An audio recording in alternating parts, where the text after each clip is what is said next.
So, you want to become a hacker? Then you have come to the right place. In this video of Cyberside, we will explain what a hacker is, and show you the right steps of becoming a hacker. To become a hacker, we first need to understand what a hacker is, and have an insight on what types of hackers are out there. And I am sure most of you guys who click this video have already some ideas on what a hacker is. But to make it simple, a hacker is an individual who uses computer networking and other skills to gain authorized or unauthorized access to systems or networks in order to do harm or good. Or more specifically, a hacker is someone who identifies and exploits vulnerabilities. There are three types of hackers: a black hat hacker, a white hat hacker, and a gray hat hacker. A black hat hacker or unethical hacker is someone who illegally hacks into a system to steal money or to achieve his own illegal goals. These are the bad people, and you don't want to be one. And a white hat hacker, also known as a penetration tester or an ethical hacker, is someone who scans and identifies a vulnerability or a weak point in a system and helps patch them for good. These are the good guys. A gray hat hacker is basically a hybrid of both of the guys above and does whatever they want. They hack a system with or without permission. But they don't usually do harm. Some people call them bug bounties, but for cyber. Now that you have the concept of what a hacker is, let's dive into the actual steps. So step number 1. Set up a virtual machine with multiple operating systems. Most of us are limited to just one operating system, whether it's Windows or Mac. But most hackers and servers around the world use Unix-based operating systems, most notably the Kali Linux. In a nutshell, Kali Linux is an open-source Debian-based Linux distribution pre-equipped with a lot of elite penetration testing tools. So to have this OS, you need to install a virtual machine and run Kali Linux on it. I will put a video link in a description on how to install a virtual machine and run Kali on it. Moving on to step number 2. You need to understand the concepts of networking. It's very vital to know about networking and its various other protocols in order to manipulate a network. Having a clear understanding of what's happening in the background is the best thing for people involved in cybersecurity. To start off, try to learn the basic stuff about IPs, TCP and UDP connections, and others. If you want to become a great hacker, the next step would be to learn to program. Programming is a very important skill to have, whether if you become a penetration tester or a web and software developer. You can start learning programming with basic front-end languages such as HTML, CSS, and JavaScript. There will be a large variety of languages to choose from, but the most notable and most associated with hacking is Python. Learning Python will open a door to a whole other level of hacking experience and make you advanced in the field. It will really help you achieve some great stuff. The next step will be to learn about different types of attacks out there. There is a lot of types of attacks.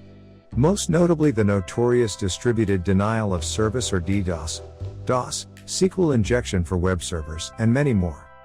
Knowing and identifying the attacks, you'll be able to protect yourself and use them to test the security measures you are working with as a penetration tester.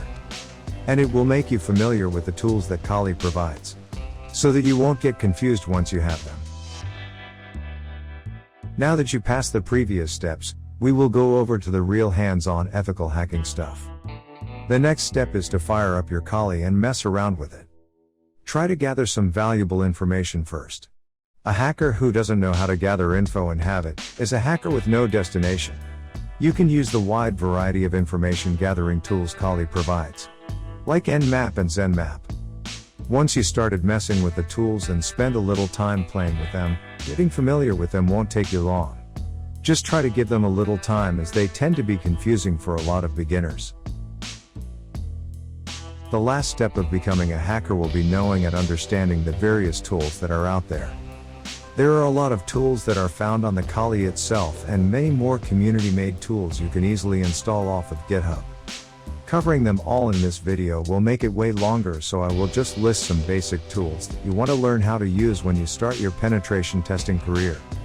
So the first tool I suggest you learn to use will be Metasploit.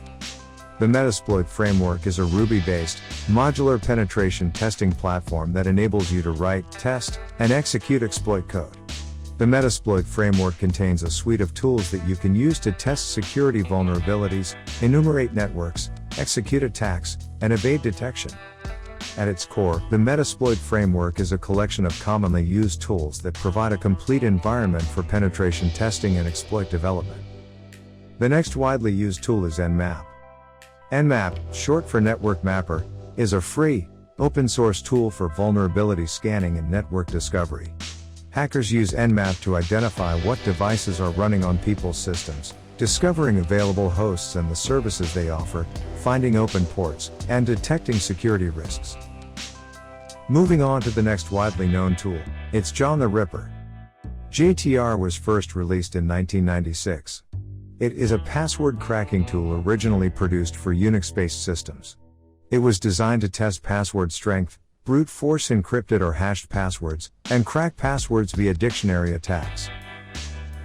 There is also SQL Map for SQL injection exploits, Wireshark for data pocket sniffing and network analysis, and B for browser exploitations, and many more I didn't mention in this video.